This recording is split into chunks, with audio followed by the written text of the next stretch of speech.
this is Pawan here, and in today's lesson I'm going to show you the guitar chords and strumming pattern for the song Afreen from the film Azaan.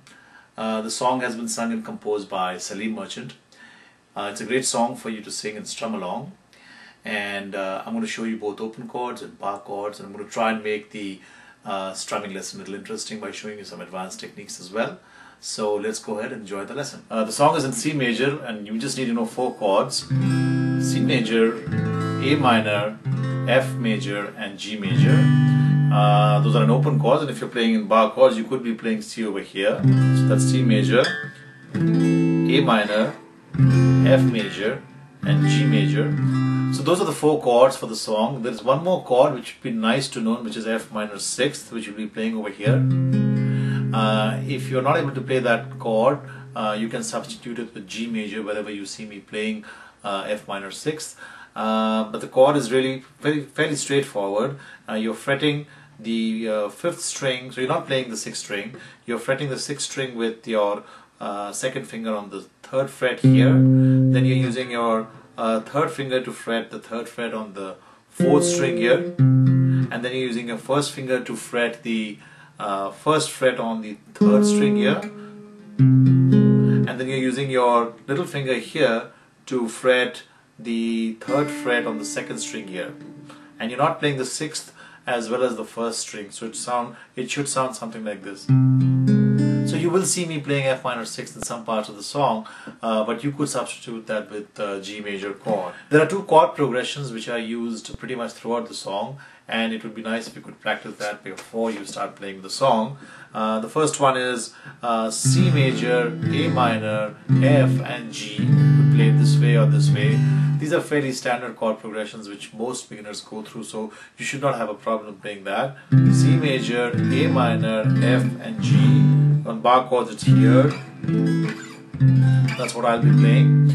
And the other one is A minor, F, C and G. In bar chords it would be here: A minor, F, C and G.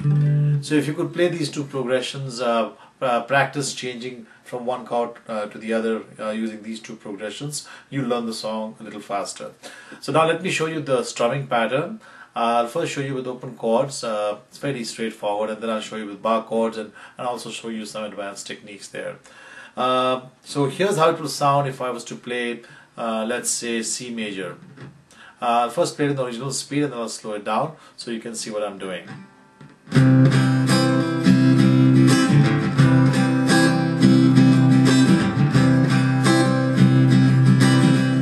I'll play slowly. Once again. So that's down, down, down, up, up, up, down, up, down, up.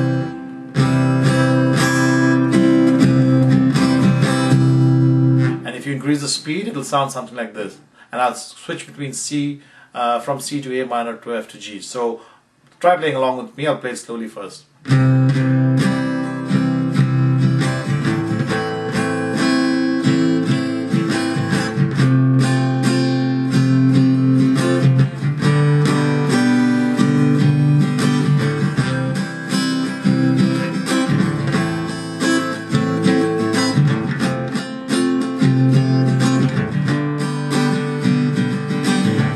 If you can play bar chords, then you can make it sound a lot more interesting, and with the use of something called a muting effect, where instead of playing a C chord, for example, like this, you play it like this, where you lift the fingers of your left hand off the fretboard without letting go of the strings completely, so it kind of stops the sound from ringing out.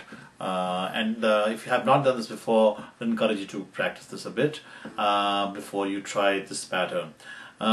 I'm going to try and play as close to the original as possible. It's a fairly tricky pattern which has been played on the drums, and if you want to play the exact strumming pattern along with the drums, it's going to be a little tricky.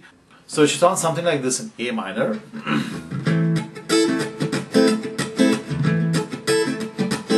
So I'm going to break up this pattern and explain to you step by step. The first stroke is a down stroke, which is played on the bass strings to give the bass effect and the rhythm. So that's the first downstroke. Try not to hit the lowest, the higher strings here. So play closer to the 6th string. The next stroke is again a downstroke with a muting effect, and this time you're going to play on the higher strings. So those are the first 2 strokes. After these 2 strokes, you have a quick combination of a down and up stroke where you mute the string only on the up stroke. So it would sound something like this. So you're basically muting the string only on the up stroke. So if I were to play those 4 strokes now,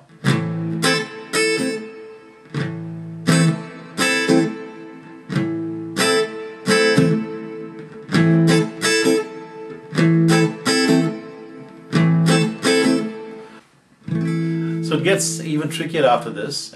If you want to play closer to the original, after these 4 strokes, you have the next is a series of 3 strokes, down, up, down, and what you have to do is in the first down stroke, you really don't fret any of the strings. You just touch the strings lightly, so it really doesn't play any chord except that your fingers are in position to play the next stroke. So you keep them in, let's say for example if you're playing A minor, keep your fingers here just lightly touching the strings, and when you hit the strings it sounds something like this.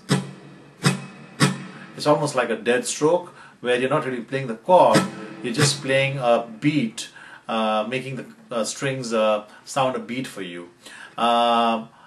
Immediately after this is an upstroke, so, and immediately following the upstroke there's a downstroke, but on the last downstrokes you got to mute the strings.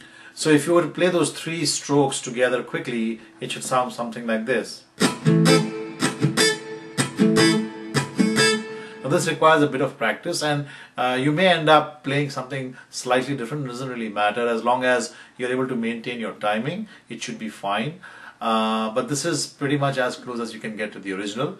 The last 3 strokes are repeated, so you will actually end up playing the same thing once again.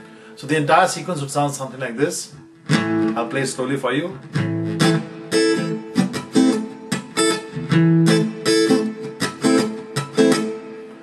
If you find that pattern a little difficult, you could play something like this. It will sound nice with the song. So that is down, down, down, up, and you're just muting the strings on the last up, and then you have 3 ups, all of them with muting, and the last 2 strokes are a down and up with muting on the up stroke. So down, down, down, up, up, up, up, down, up.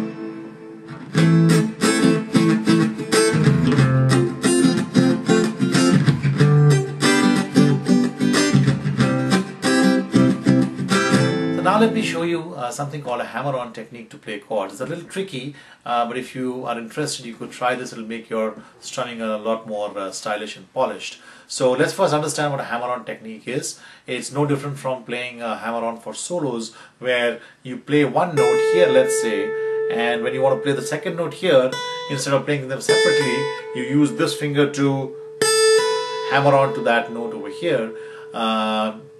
To play that note over here instead of actually using your right finger to hit that string over there.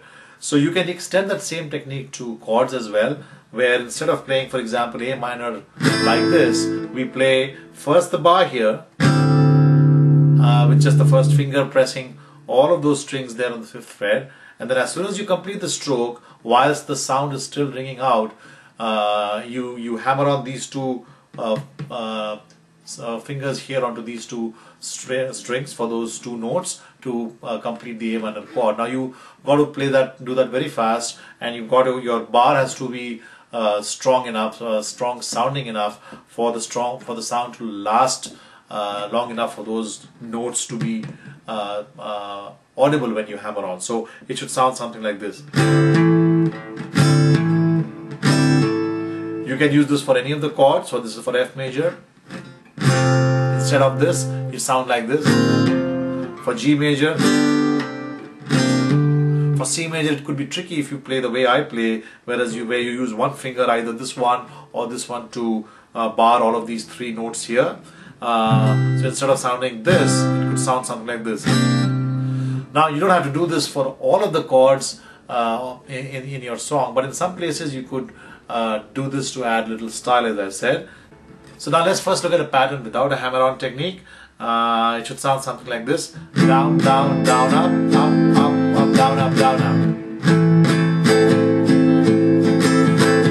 So in one of the strokes over there, which was an upstroke really, and I'll show you which one, instead of playing the upstroke with the full chord, we are going to use the hammer-on technique, where we are going to play something like this. So let me first show you how it's going to sound. I'll play it again. So basically what we're doing is the first 4 strokes stay the same, and the next stroke, which is an upstroke, and here your timing has to be right. Instead of playing the full upstroke like this, we do the hammer-on technique, where when you complete this chord here, that has to ring out at the same time as as it was ringing out earlier without the hammer-on technique. So your initial bar has to come just a fraction of a second earlier, so it should sound something like this. I'll play it slowly for you.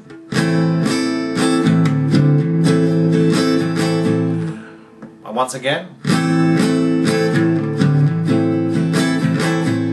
And if you can add a muting effect, you can make it even more interesting. It should sound something like this.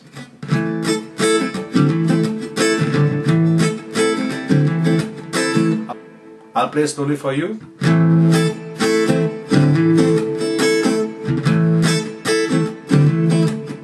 I'll play it even more slowly.